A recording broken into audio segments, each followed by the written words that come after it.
Everybody gets a free car. Really high for you, so I did not appreciate that. But. I'm sorry. So I think the looming question here that I want to start out with is, obviously we know you to be a world-class tennis player, but tell us how you transitioned from that world into the world of pre-K-12 education. Oh my goodness. So loaded question, right? So when I was 2, no.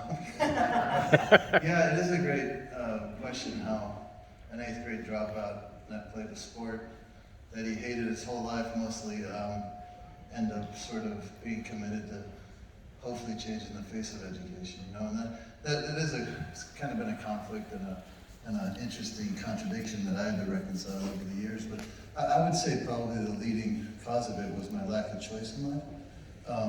You know, tennis was never something I got to choose. So as a result, I was really disconnected with it, while successful from the outside, pretty darn, miserable on the inside. And I got to #1 in the world thinking there was a whole lot of there, but there wasn't in that connection.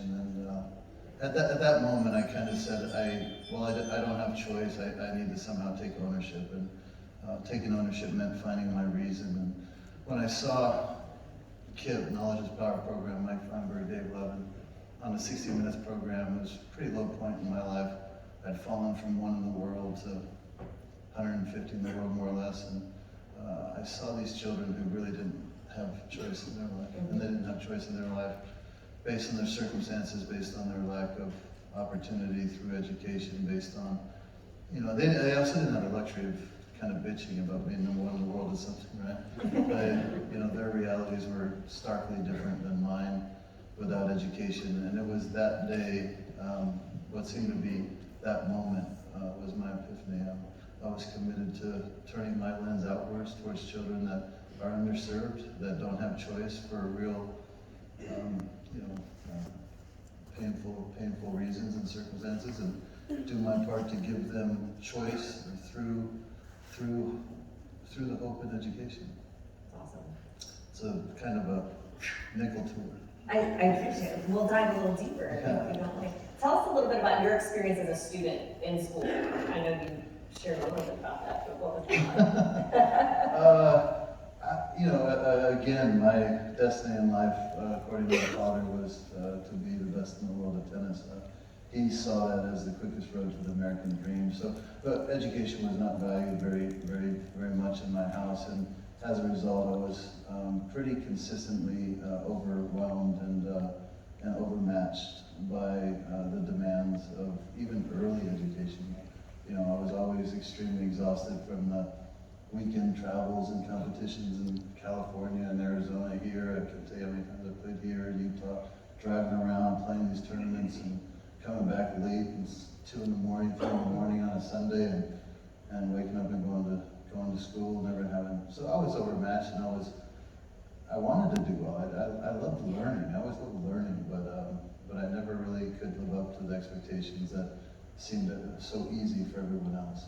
So I chose to turn all that energy into pretty intense rebellion.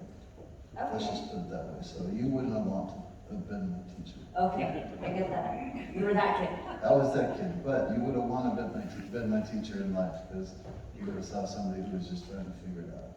Yeah, so can you share a little bit about that journey to figure it out, like how you came into that, like the things you've done? I know you started charter schools and things of that, like how did that progress? Well, yeah, so at that little moment that I was referring to earlier, I kind of what seemed to be overnight decided to get my charter and take out a $40 million mortgage and build my own charter school in the most economically challenged area of my backyard, which is Las Vegas Clark County School District, as all of you probably know, is a pretty large district, fifth largest in America. We're 50th in kids that we put into college and graduate, and we share a lot of similar statistics as many other districts, but we even overachieve some of those daunting kind of challenges in not a good way. And in doing that, I was kind of able to outraise my inabilities. I'm not an educator, I'm not an operator, but I facilitated this dream through raising a lot of philanthropic dollars, starting with my own, and then my goal objectively, and in tennis you're always working backwards from certain goals, and my instinct was to use our backyard as a laboratory of sorts, right, just to prove that children don't fail us, but we fail them.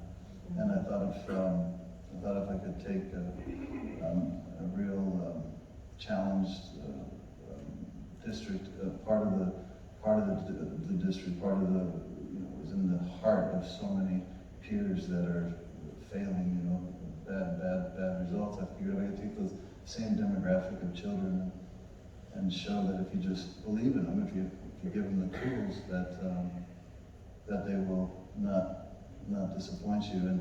And it did work out the way. Well, it wasn't easy, and education's not easy, as you know. You've got to keep your eye on the ball 100% of the time. But we did manage to start graduating 100% of the kids for a while. Took some more chances with other kids, and that 100% has gone down a few percentage, but we have about 1,200 kids in our school. It's a K through 12.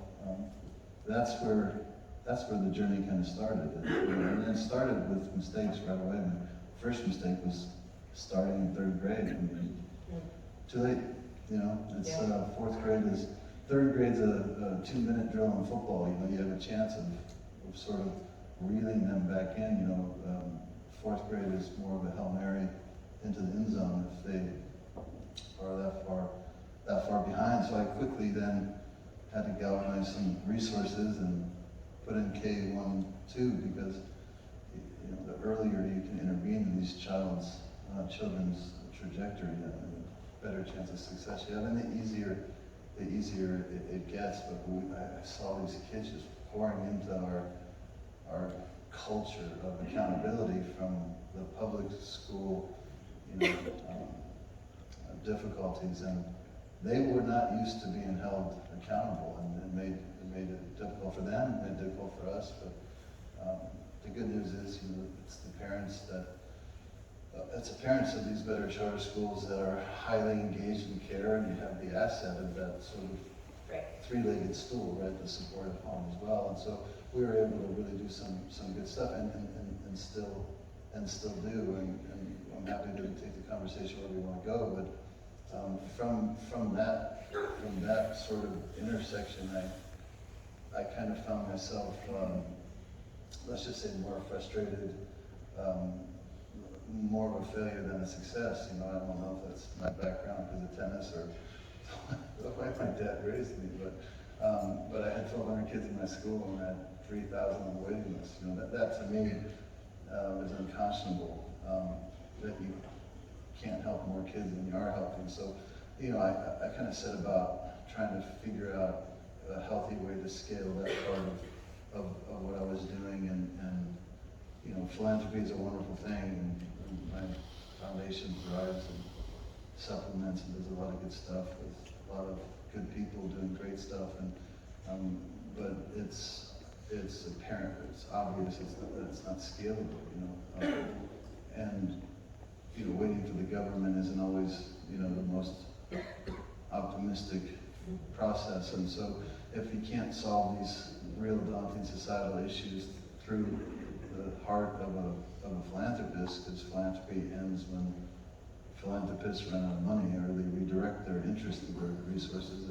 If you can't do that, then what can we do? And I think that's where my instincts really kicked in, my lack of being sort of locked into a box, because as an 8th grade dropout, I started to look at it as, how can I facilitate scale for what I know makes a difference in some of these most needing communities, and I realized that the private sector was one hell of a way to make some of those inroads.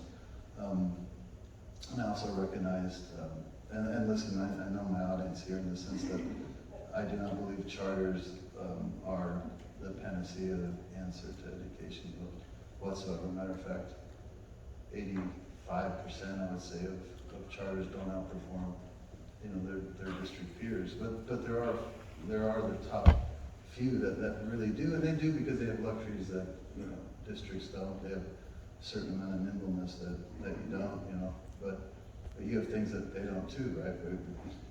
If you can move the needle a little bit, you've changed the world. So, you know, so when I was looking at myself as not an educator, not an operator, not relying on philanthropy for scalability or sustainability, not waiting on the government for those solutions, I thought about the private sector.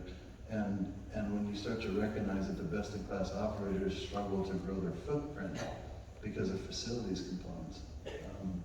I lived it well, right? I had a huge mortgage, a $40 million mortgage I had to live with when I thought my career was over with, by the way. So it wasn't like I was some just, you know, top of my game, rich athlete who was going to figure it out one way or another. I was scared to death, and it motivated my ass to get back on the practice court and start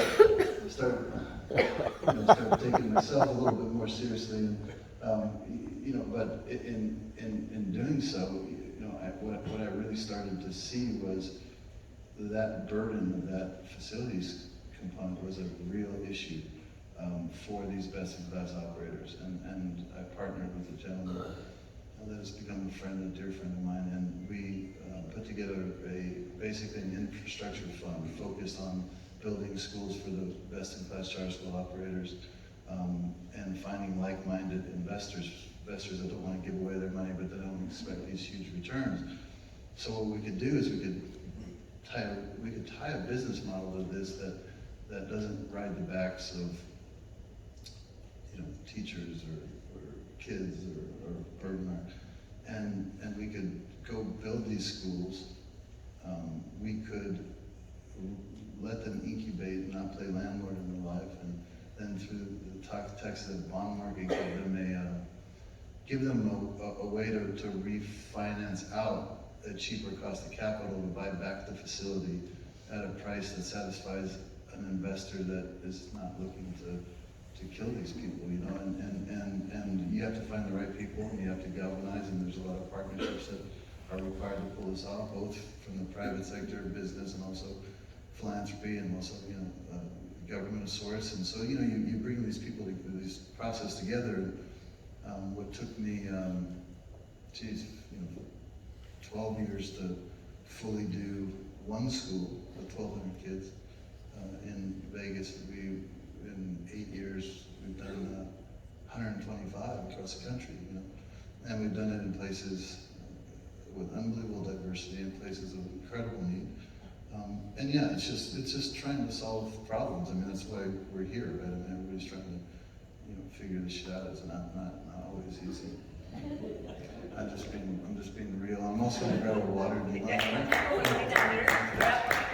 Listen, they all are like, yes, this is my everyday. We're just trying to figure it out. Right? You guys are on the wall. I mean, every day, you know, and so I need you.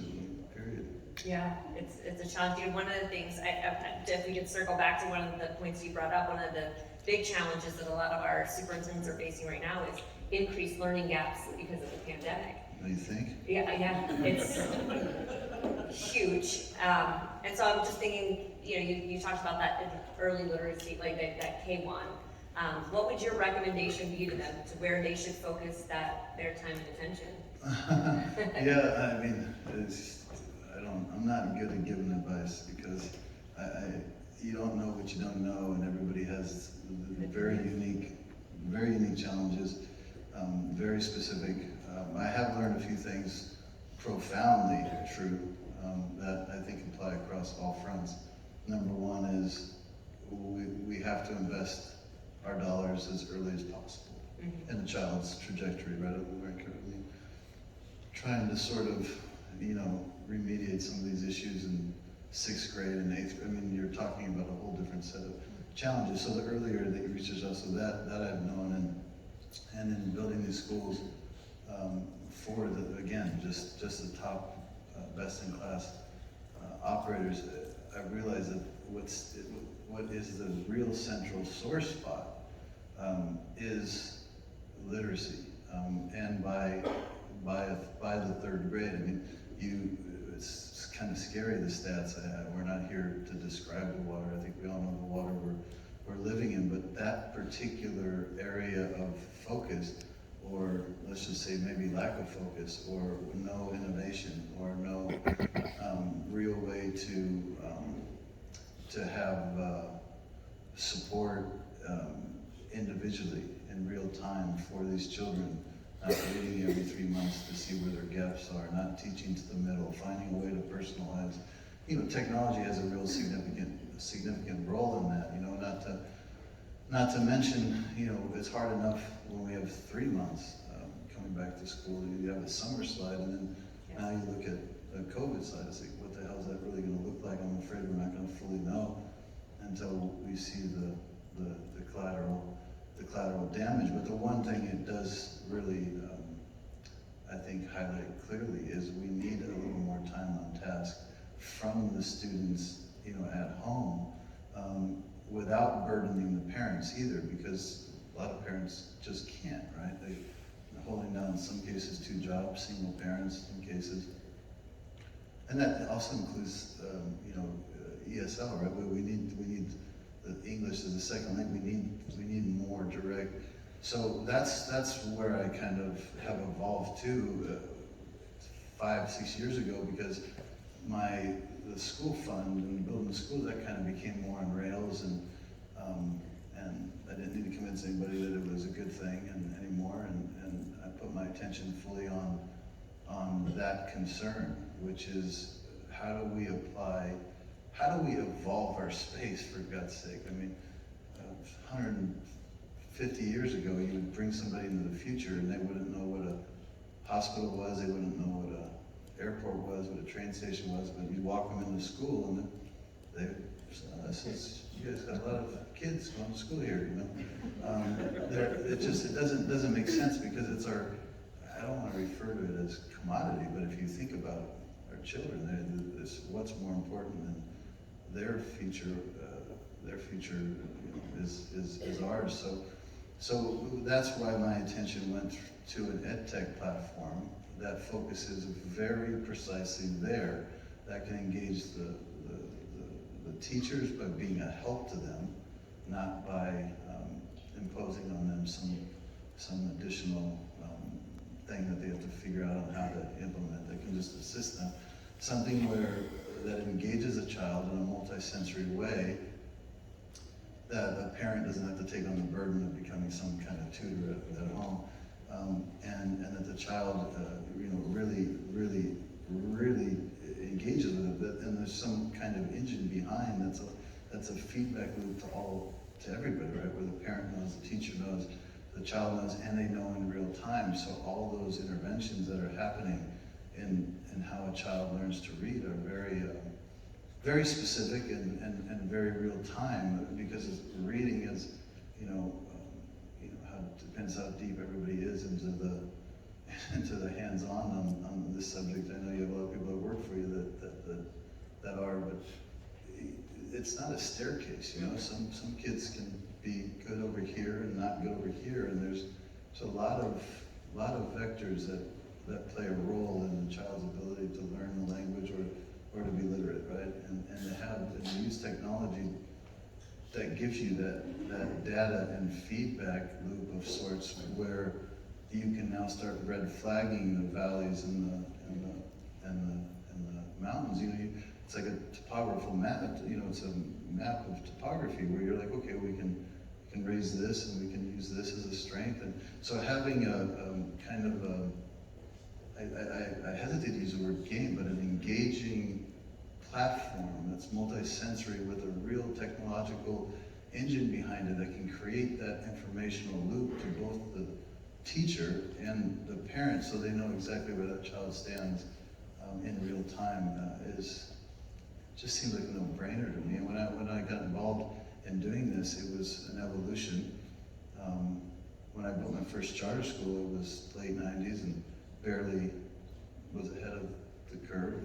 Whether people liked charters or not, it was what was happening. And then the expansion of the schools was ahead of its deal, right? I mean, you can't, how do you go from a philanthropist to going, okay, now I'm going to put together a for-profit kind of venture that focuses, now social investing and mindful, thoughtful ways that business and resources can play a role in helping the bigger problem was ahead of its time. And 5-6 years ago, educational technology was it was a desert. It was more of a desert than we're in right now. I mean, I grew up in a desert, and I know what a desert's like, and it was a desert.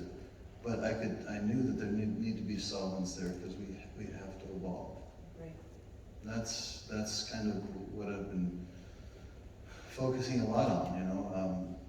Square Panda is a big part of my life. It's not going to stop there because it's always about affecting more and more kids, and the school fund is affecting the ones in America, and this is affecting all of them in America, and also anybody in emerging economies that are trying to learn English, because learning English is transformative, and we don't think of it much, but in India, if you're in the caste system and you don't speak English, you're in sewage from the day you're born, and if you speak English, you're all of a sudden working in a hotel, interfacing with tourists and travelers and valet parking, and that doesn't sound like much to us, but that is generationally changing, because then they teach their kids, so there's a lot to solve for out there, and I'm just poor dude trying to figure it out. You set up my next question, which is like, well, what's next? Where does the sphere of influence go? Like, what do you see happening? What are you excited about?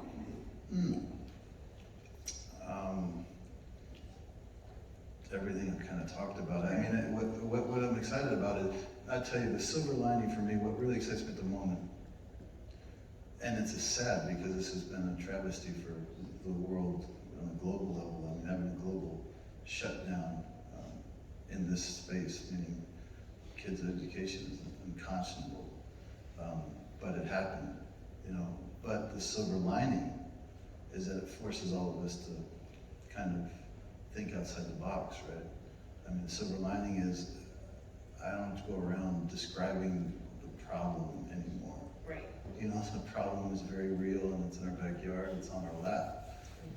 So what excites me is that I think a lot of our attentions can now be directed at real solutions. And there's funding opportunities based on the support that we've all needed from the standpoint of the reality that we've lived through, that allows us to think about those dollars in a very healthy way. And my strong suggestion is try not to leave anybody out, but understand that the earlier that we can inject those dollars into earlier learning, and you might have specific issues in your district or not, math, this, that, but as an example, when the brain is most formative, I mean, the return on investment is remarkable. And anytime you can save costs down the road, it's exponential in nature. Right. So that's kind of what excites me right now. Yeah, as a building principal years ago, I remember walking into the elementary school and fifth graders who are really fluent but can't comprehend, right? And so those were skills that they lacked from, early on in their early literacy career. So that really I really identified with that, what you were talking about, because I could see the difference when I started putting monies in pre-K, K1, that if we could get them caught up there, then we didn't struggle as much. Well, it's like dyslexia, right? If you could red flag it in first grade, I mean, how much is that going to save you versus going, I'm not red flagging it, this poor child has it, and this is an issue. I mean, literacy affects every subject when you think about it. I mean, fourth grade, somebody that's fluent in reading is processing content, Yes. right? And what's the other one doing? Trying to read, it's a hard, it's a hard Rubicon to cross, when you find yourself there. Processing and acquiring knowledge on their own because they know how to do it, which is really Right. powerful. Yeah. Awesome. You want to talk tennis or not really? Do you want to talk tennis? Do you guys want to talk tennis? They want to talk tennis. These guys are like, no, we've been here for days talking about school. All right, let's not talk about it. No, I'm happy to, because you're going to hear, and by the way, for all, anybody that's more curious about what I was just talking about before we moved on, Vera McCandless, who's going to be up here shortly, she'll talk to you about the pedagogy and the phonemic awareness and all the working components that are going to help the people that help you so much help those kids. I could give you an earful about it, but at this stage you wouldn't trust me because I haven't, you trust me with the charters because it's done and dusted. This is in the process of success. What she talks about is powerfully connected to some of the clear struggles that I know you guys feel on a daily basis. Can I ask if anyone has questions for you? Are you all right with that? And does anyone have a specific question? I dare somebody ask me a question I've never heard before. Right. Let's do it. Can we put a wager on? I would love it.